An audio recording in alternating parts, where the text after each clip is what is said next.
Hello, buddy. Good evening. Welcome to the United Stand. I'm Mark Goldbridge, and this is your latest Manchester United transfer news. And it's exciting. It's exciting because we've got our own news. It's fresh from the training ground, and it's all about what Ruben Amorim thinks about the transfer window. Panic?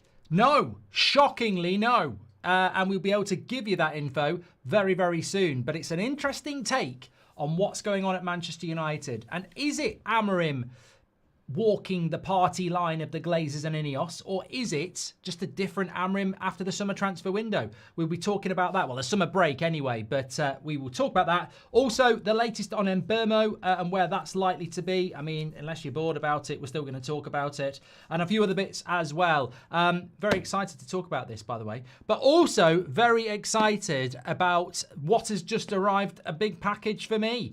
And nothing like that. Although something a little bit like that, because we're sponsored by Manscaped today. You can get 20% off with the code TUS20. What is Manscaped? Well, it's trusted by millions of men worldwide for their male grooming needs, whether it's the beard trimmer for the face, or the handyman for a clean shave, or the weed whacker for up the nose, or the lawnmower for down there. Trim the grass to make the yard look bigger. Well, I tell you what, I'm ecstatic, because guess what arrived in the post? The lawnmower 5.0. I've got an upgrade. I've had my old lawnmower for ages. Here it is, the gold standard of groin grooming. You never thought you'd see it here, that, did you? Came in a little package like that, and here it is. And guess what? It's white. Love it. Absolutely can't wait to drop my pants and have a go on that. Which isn't actually crude as it sounds, because that's what it is. It's a ball trimmer. The lawnmower 5.0. Lovely stuff. Get in. I'm in a good mood about that. Yeah, it's fantastic. So you can get one as well. 20% off with the code TUS20, and you get free worldwide shipping with that code as well. So free worldwide shipping wherever you are. Doesn't matter if you live in Swindon. They'll still do it for free, and 20% off.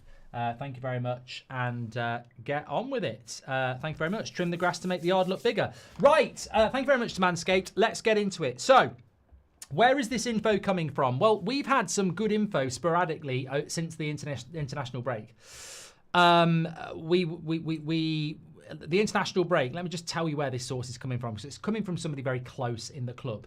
Onana, Amorim wanting Onana out was the international break. Early April, Delap was our priority before anybody else got that. Late April, we're not in for Semenyo at all. It's a load of rubbish, even though talk shit and everyone was saying that we were. Yoro and Delo will be fit for the final, but Yoro will start. We had that 4 days before the final. The morning after the final, Garnacho's 100% gone. 2 hours before Romano put it out. The Gyökeres red hot stuff wasn't from that person. And obviously, it's been very quiet from that person throughout June because they've all been on holiday. Well, they're back. They're back. And what I would say is, and I wouldn't say it to their face, is everything they do is very pro-Amorim. That's all I would say, which I like. I don't want negative stuff about the manager. I probably would still tell you, but I quite like the fact that it is quite positive. So it's feedback in relation, and I have taken a few notes here, so bear with me. It's feedback from the first 2 days at Carrington. We've seen the pictures. Lots of people getting excited about Cunha and Xerxes and whether they can have a synergy. Mainu's there as well. Amas, a few others. Okay. So apparently we've had a message from Chris Wheeler. This better be better than what I'm about to talk about, because this is pretty big, what I'm about to talk about. So you're ruining the life. I don't mind it, because I like on the 8 o'clock shows that you drive the information and you have your say. But what is it he's saying? Because I haven't got it. You see, this is what I mean. Wheeler really, really does irritate me. Not Chris Wheeler, but like, what is he saying? You know what? I'm halfway through telling you exclusive information that has been bang on A-star stuff, and somebody starts going Chris Wheeler. I can't see it. Chris Wheeler, no, got nothing. So someone's going to have to tell us the link or tell us what it's all about, because I can't see it. Yeah, let me know. Let me know.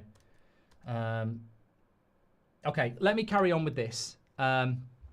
So, first couple of days at Carrington, what is the feedback? Well, the feedback that you're most interested in is, and you might describe it as shocking, you might describe it as positive, but Ruben Amorim is described as really positive, really relaxed, and really,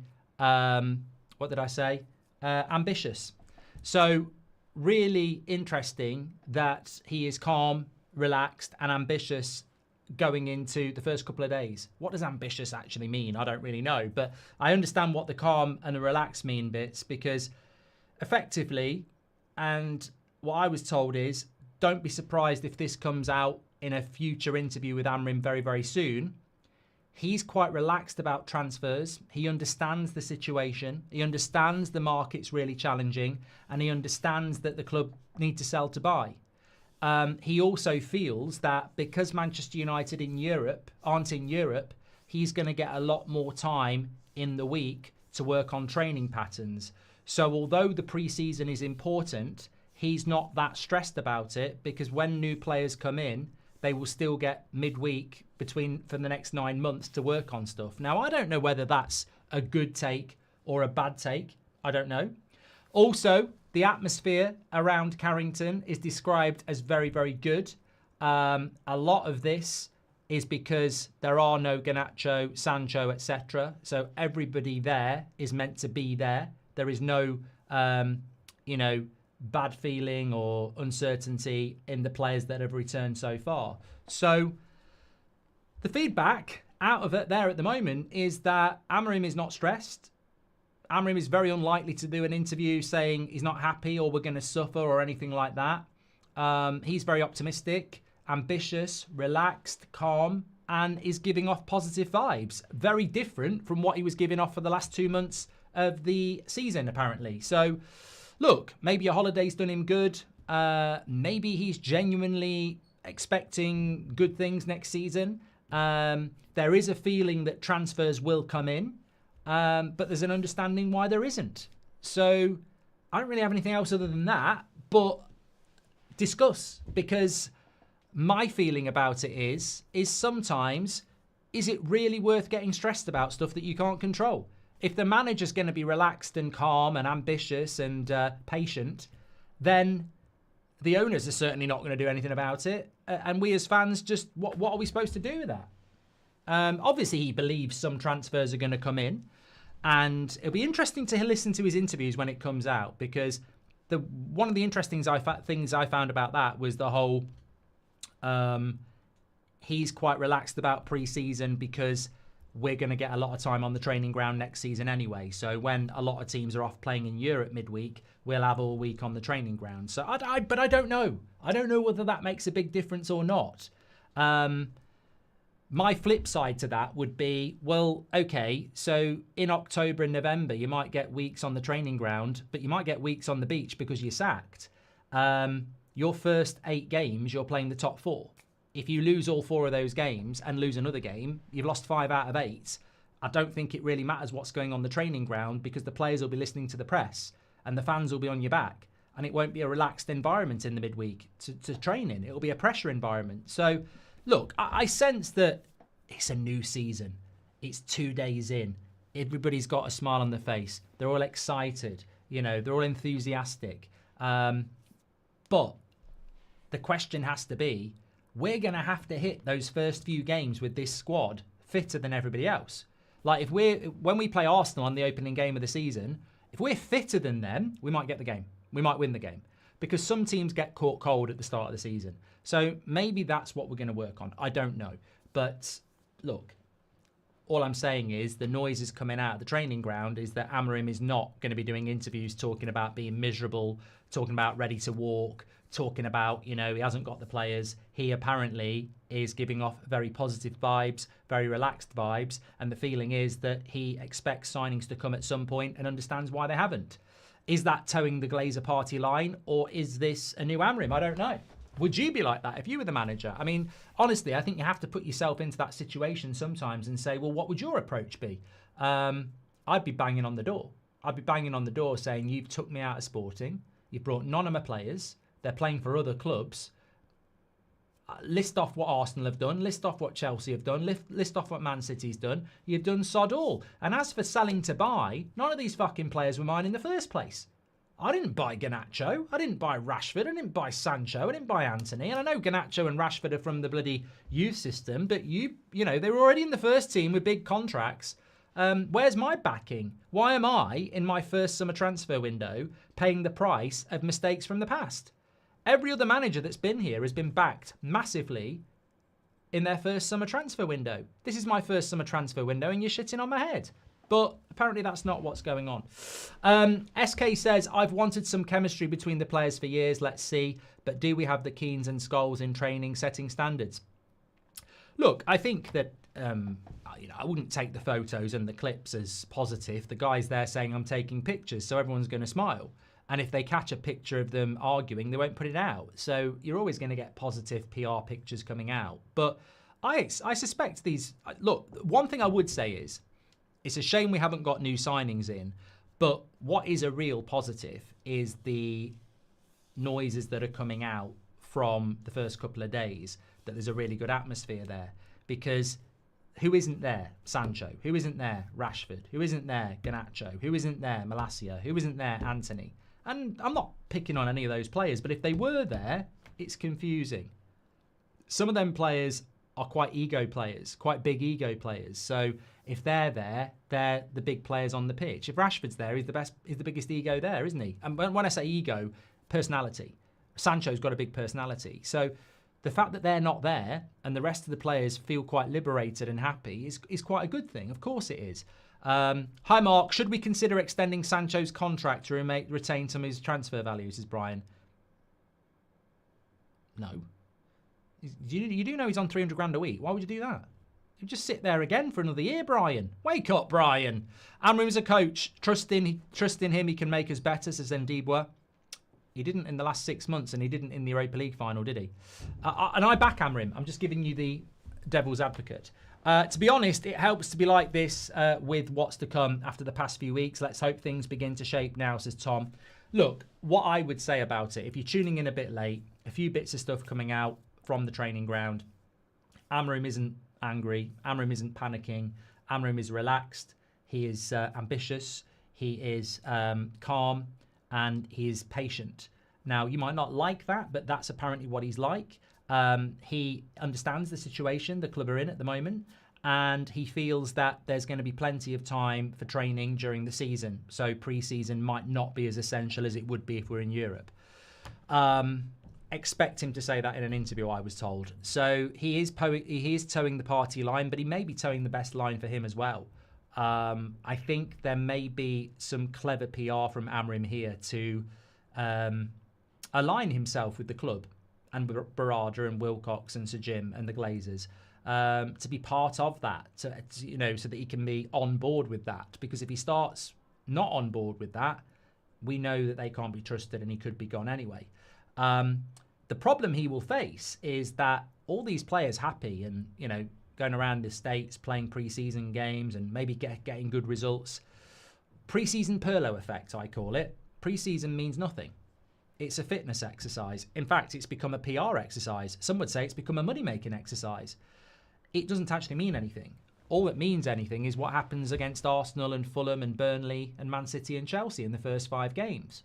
And basically, he needs to get off to a good start. And if he doesn't get off to a good start, then all the plans for training midweek over the next few months won't matter. So he has to get off to a good start. Are the players he's got going to be good enough to do that? That's the thing. I mean, look, I look at it and I go, we could catch Arsenal cold on the opening game of the season and win. That builds confidence. You go away to Craven Cottage, which is difficult, but win there. Burnley at home, we should beat them, and you got 9 points, and suddenly everyone's going, we didn't need to sign anybody. The flip side is Arsenal turn up, wipe their arse with you, you go to Fulham, struggle, and you end up with 3 points from 9. And then you've got Man City and Chelsea to come. So it's a balancing act. It's interesting that the manager sees the positives. I personally would be saying, where the fuck are these players? I play a completely different system to Ten Hag, and you're asking me to use his players again. Amorim sounding like Glinios, relax my ass, says Danny. Amorim backs himself. That's ballsy, says Ndibwa. Nothing to do with United. Just posted my first YouTube video. I've watched you for years. You've given me confidence to just go for it. So want to thank you, says Dan Ventures Outdoors. Check it out. Check Dan Ventures Outdoors. I'm going to write that down and I will do that myself after this. Be a bit more interesting if it said Dan Ventures downstairs, because it could mean a few things. Do your specs fall off a lot? Just noticed you've got one of those wraparound band things. Amorim probably putting on a brave face, says Rory C. No, I sat on my glasses and I need to get them fixed. So they are very loose here and they do slip down. So I've got this little band that stops it from happening. Yeah, definitely. How much are we bringing in from sell-on clauses, says Bailey. Great point from James. He messaged me about this. The ridiculous thing that these Glazer twats, aggregators and lovers put out there, people moan about the ownership and look at these brilliant, brilliant percentages we're getting. Okay, you do realise that with a what do they call it? No, it's not a buyback clause, sell-on clause. So with these sell-on clauses, you do realise that if we get, say, 8 million for Elanga, and some people are saying it's 5, we don't get 8 million. We get it over the term of the contract, the same way that Nottingham Forest do. So if Newcastle are playing Nottingham Forest 55 million, but they're not paying it up front, they're doing it in instalments. Nottingham Forest don't give us 8 out of the first instalment. They'll give us 3. And then next year we'll get 3. And the year after that, we'll get 3. So all these prats going out there going, oh, we're going to get 8 million from this. We're going to get 5 from that. We're going to get 6 from this. That's 20 million. Well, not if they're paying in installments, we won't. We might get a third of that. So people don't realise about that. Are we using owls to send our transfer bids? And Mbeumo is taking ages. Give me your thoughts on this story then that's coming out. Well, our story actually, about Amorim. He's positive, he's calm, he's patient, he's relaxed, he's ambitious with what he's got. He understands why he's not got the players. There's a positive vibe on the training ground. Much of that is because of the players that are being kept away. There's a camaraderie, there's a positivity, and he feels that he will get the time on the training ground during the season, so pre-season isn't that important for new signings. Is that bullshit PR, or do you agree with Amorim on that? Let me know. This, like the sudden shift Ten Hag had pro Glinios as KC, I did and do acknowledge that. Ten Hag was a different person when he came back second season. First season, very vocal about problems, very vocal about what was needed, open heart surgery, etc., etc. Had a holiday, came back, and was Mr. Business line. Amorim, first 6 months, suffer, need new players. We need, even in May, I need new players. I'll find you the quotes. I need new players. We need new signings. And here he is. He's not done his first interview yet, but apparently here he is, relaxed. Does that make you relaxed? What are we moaning about if the manager's relaxed? I'll tell you what I'm not moaning about. I'll tell you what, there ain't no way that team from last season needs one player. That's all I'm going to say. It doesn't matter. Forget pre-season. You would need Harry Potter's magic potion to make that team better. This team ain't good enough. This team is not a European side. It will not finish in the top 6 without 4 or 5 signings. So as much as Cunha and Mbeumo might be good signings, that ain't going to be enough. No way. You've still got Onana in goal. You've still got a few players that we know aren't up to it. You're still going to pick up injuries. You've still got players that can't play the system. Yeah, I just feel like it's pre-season Pirlo positivity. PPP. Pre-season Pirlo positivity, where you forget the reality and you start living in a fantasy of exciting to be back and friendlies and tours and good weather and new kits. But no, I think there's a reality there. How much are we bringing in? Done that one from Bailey. Looks like they got to Amorim like they got to Ten Hag in his second season. Ineos must run like a mafia, keeping another manager quiet. Odd stuff, says Red Vision. Hard to be positive when it's the same squad, says PZ Blow. Well, this is what people are saying. Thank you. Buy Mateta and get on with it, says Mickey. And Lee V says, I've been feeling low and depressed mentally these couple of days. Thank you to the United Stand community and Brother Mark for keeping the spirits high. Well, you know what, V? I found myself this afternoon, and I don't know why you've been feeling low and depressed. It's probably nothing to do with football, but I found myself this afternoon just thinking again, and I'm sure many of you have done this. I was sat there today just having a cup of tea, having a little bit of break from work at this desk, actually, because I do work at this desk. I've got a screen here and a screen here. When I'm not live streaming, I work here. And I was sat here going, I don't talk to myself, but I was thinking, oh, I'm so fed up. I'll do what my head was doing. I'm so fed up. I just want to reiterate, I was not talking to myself. I was just sat here going like this, drinking my tea. But my head was saying, I'm so fed up. I can't spin this into a positive. It's basically the 10th of July. We're nearly halfway through this transfer window. We've signed one player. We've sold nobody. And Liverpool, Chelsea, Man City and Arsenal have bought half of Europe. We're in massive trouble. And I just got really fed up and angry again. But then when I got this stuff about Amorim and I was prepping for the show, I started to think, I really need to just not do that to myself because it's damaging to the mental health. Everything adds up. And I'm like, if the manager's going to come back and be like, everything's great, and the club are going to be out there going, everything's great, even though they're contradicting what they said in May, get on with it then. Get on with it and we'll see who's right. And that's my stance, really. Let's get on with it. I can't wait for the season to start. Let's see who's right. Let's see if it's too late. Let's see if you've messed this transfer window up. Let's see if you can get a tune out of what you've got and players coming in late that are option 4, 5 and 6. And that's how I feel about it now. I like Amorim. Maybe he has got some magic potion that he found on holiday. But I'll stick to my guns on this. I think it's been an appalling transfer window. Omar Barada said they've been planning it for ages and we've done nothing. For a fact, we've missed out on key targets and in other areas, they're staying. So, i.e. the goalkeeper. So I don't think we're in a good position, but I ain't going to get stressed and angry about it anymore. If Amorim's there putting a positive face on it and the club are putting a positive face on it, fine. Let's see what happens. And we can argue it out then. Because if we're top of the league at Christmas with what we've got, we'll all have to go, oh my God, he's a miracle worker. But time will tell, of course. And of course, the big mic drop is, if they are saying they're relaxed and they're calm and everything, can we just go back to the end of May when Ruben Amorim himself was talking about the volume of transfers we needed and the amount of work this team needed? And Barada himself was talking about a big transfer window that they've been planning for ages. So, they've moved the goalposts. Let's see if they can still score. Amorim is naive. We saw that against Ange, says Parker. He's bluffing to give an impression to other clubs that we don't need to buy and we don't get robbed if we buy anyone, which I doubt, says Sheriff. Would you take Chris Wood at this point, says Liam? No. Are we using owls to send out? Done that one from Vishvesh. I do have an update on Mbeumo, and I just apologise because a lot of people have been saying in the chat, why are you early? I am doing the Club World Cup semi-final between Chelsea and Fluminense at 8 o'clock. I've really enjoyed the Brazilian, which is why I've got my Manscaped.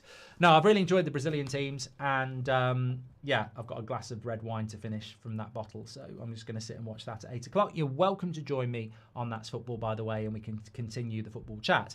But there is an update to bring you in on Mbeumo. I quite like the fact that I've left this late. I never, ever got to find out what the Chris Wheeler update was, by the way, so I was obviously a load of crap. But we have had an update from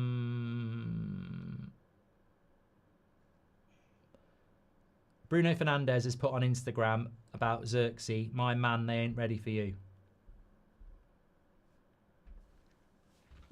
What did I tell you? What did I tell you?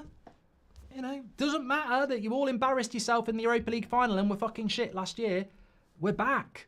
We're back by doing nothing. Just a few Instagram posts, positivity, relaxed, we're fine. Pre-season Perlo.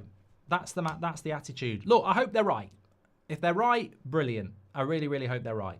I really, really do. But for me at the moment, it just feels a little bit like everyone needs to be positive and get that positivity out there, because the fan base is not very happy and we've not bought anybody.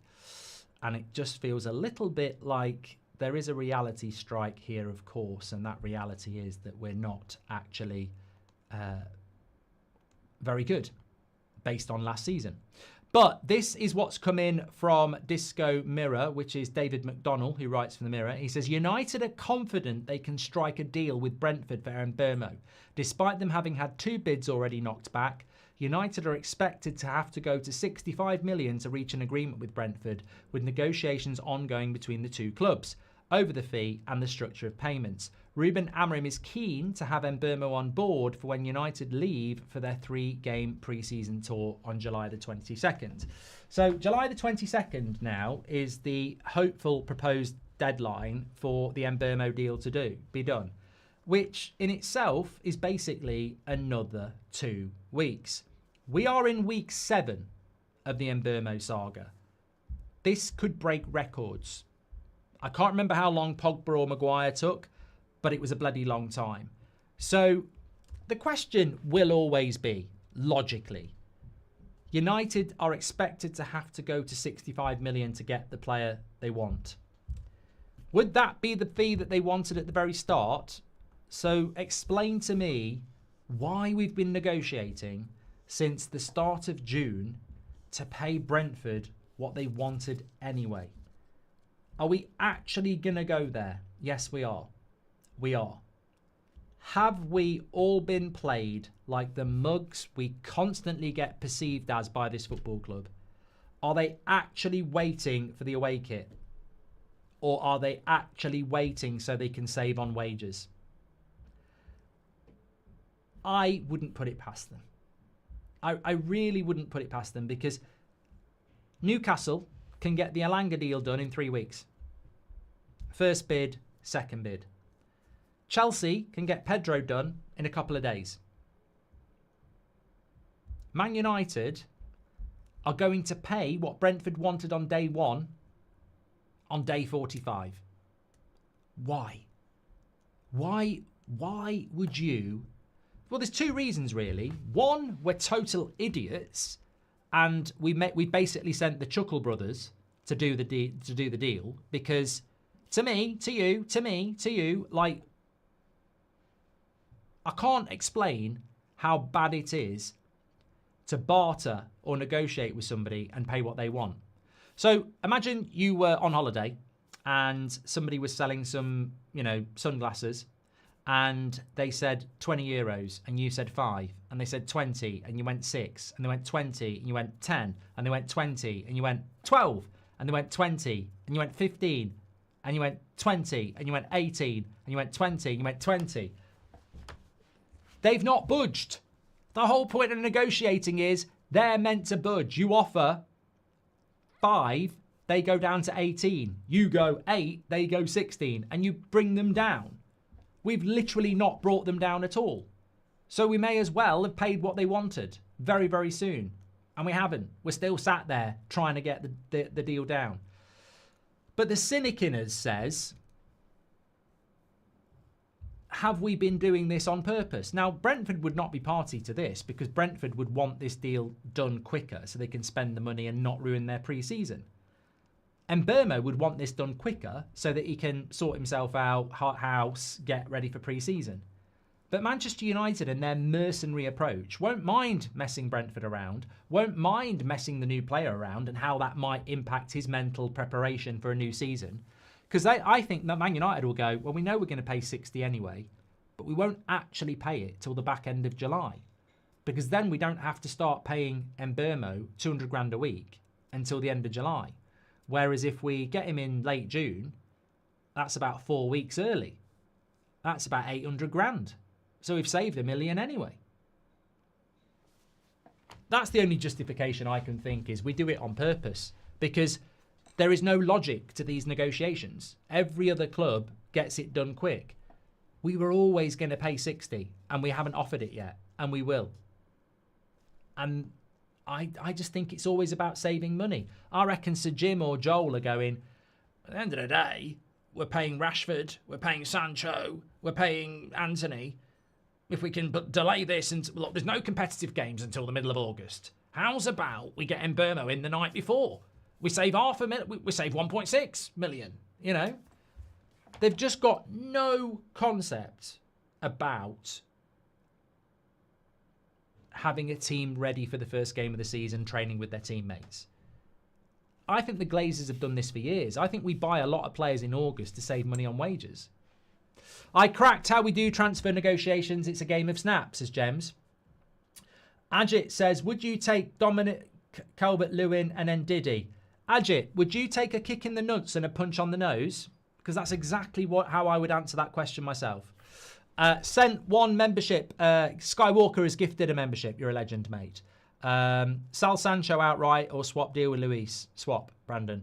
Berardi had a plan. No one knows what the plan is, and we still ain't got a clue. But on evidence of what we've seen, the plan is non-existent, says Mike JW. Hi, Mark. Great job as always. Would you start Binder over Onana? No, I don't rate either of them, Stephen. Honestly, I think Binder's had his chance. Obviously we wanted to, but he ain't up to it. In my opinion, he's not up to it. So I want a new goalkeeper, definitely.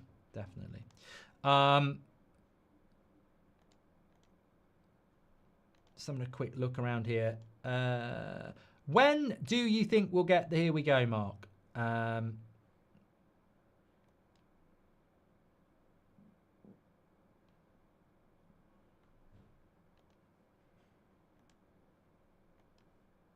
I purposely went quiet there on purpose just to demonstrate the reality of an Mbeumo deal.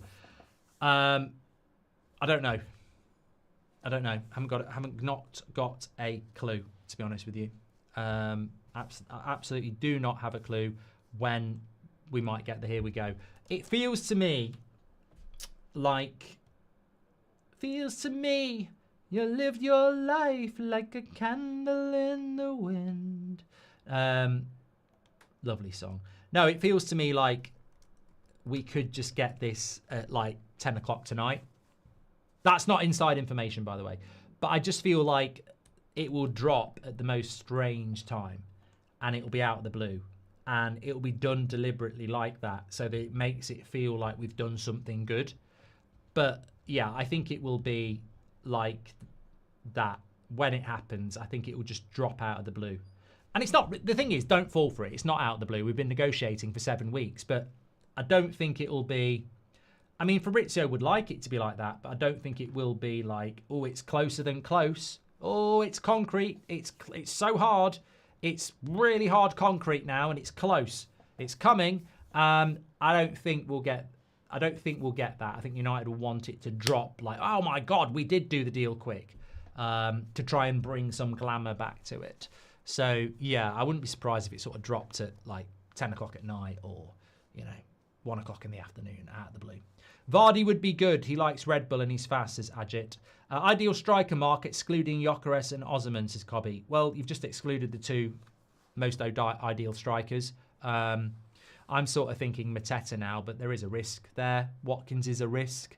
But, I don't want Vlahovic. I don't want Calvert-Lewin. I don't think they're up to it, really. It's time whoever negotiates these deals got the boot, says Mike. No, but the thing is, Mike, if Amorim's relaxed and the club are relaxed and we can't stand the negotiator, have you ever thought that he's probably going to get a pay rise? We can't stand it because we're football people. But from a business point, they probably love him. They probably love the negotiators. When we sign Mbeumo, they'll probably give him a bonus and go, well done. Well done. Well done, this sir. Well done. Secret handshake. Well done. You're bloody brilliant. I know you've had a load of shit, but look, you've saved us a couple of £1 million there. We haven't had to play Mbeumo's wages for 2 months. So, do it again. Just take ages. At the end of the day, the season's not even started. Why would you want to buy a player in June? Bloody peasants. What are they talking about? They got no idea about high-end business. Why would you buy a new player in June? Idiots. Get me another Champers. They're idiots. They're absolute idiots, aren't they, Joel? Idiots. Why buy? That's the champagne. Why buy a player in June? Even I know football starts in August. You don't need a player in June. Get them in. We should be getting a statue for this, Joel. You know, get these players in August. They'll be fresher. He's been on holiday for 2 months. He comes in August, very, very fresh. We've saved £1.5 million in wages. Bob's your uncle. And Gina's your auntie. Get me another champers. Absolutely brilliant. These peasants just turn up at Old Trafford and pay your price. We don't want your input. We're billionaires. We're billionaires. Yeah, not millionaires, we're billionaires. And we've done a great job here. You don't need players in... Why would you want players in June? Pictures? New kits? Well, actually, that's a good idea, actually. But, you know, we could Photoshop that. Don't need to sell shirts with Mbeumo as an official player. Just get one of them idiots on X or Twitter. Put his head on a shirt and Bob's your uncle and Gina's your auntie. Yeah. So I think that... I'm just having a laugh with you. But no, I do think that we're probably getting wound up about how long these transfers take. When you run like a business, they probably are thinking, get them in August when the season starts, save a couple of million on wages. Because Cunha's been in from day one. Hi, mate. It's my birthday. I've been watching for years. I just want to say thank you to the United Stand. You're all legends. Well, thank you to you, Dan, and Oliver Twist. Hope you have a great day. Happy birthday. We got Phil negotiations deals for us. If you know, you know. This is Smoggy. We got Phil Wang. I don't know. I don't know what that's all about, Smoggy. I normally know what you're on about. I predict we lose 5 games at the start and he gets sacked, says JB. We ain't losing to Burnley. And Paul S says we're marginal gains FC without the gains in the ledger.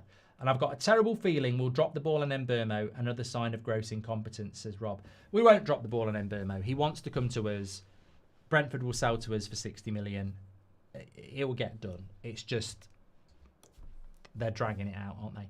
Right, I better go because I'm meant to be live on That's Football and I want to go and pour myself a glass of wine. So I'm going to be about 5 minutes late. But let me know. Great show tonight. Nice to be talking about stuff that we have generated as a conversation. And I've got to be honest, as much as I don't believe that there is a reason to be positive, relaxed and calm, if the manager is feeling like that, why should I be angry and stressed? I know what I know.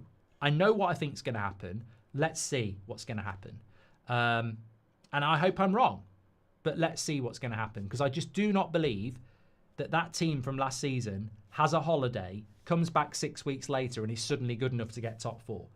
I think it's pre-season Pirlo mentality where everybody's positive and buzzing and fit. But the players do look fit. The players do look happy. But do you think Arsenal and Fulham and everyone else is coming back not motivated? Everyone else will be like that as well. Thanks everyone for watching. I will see you over on That's Football in a couple of minutes' time. Take care. Speak to you in a bit.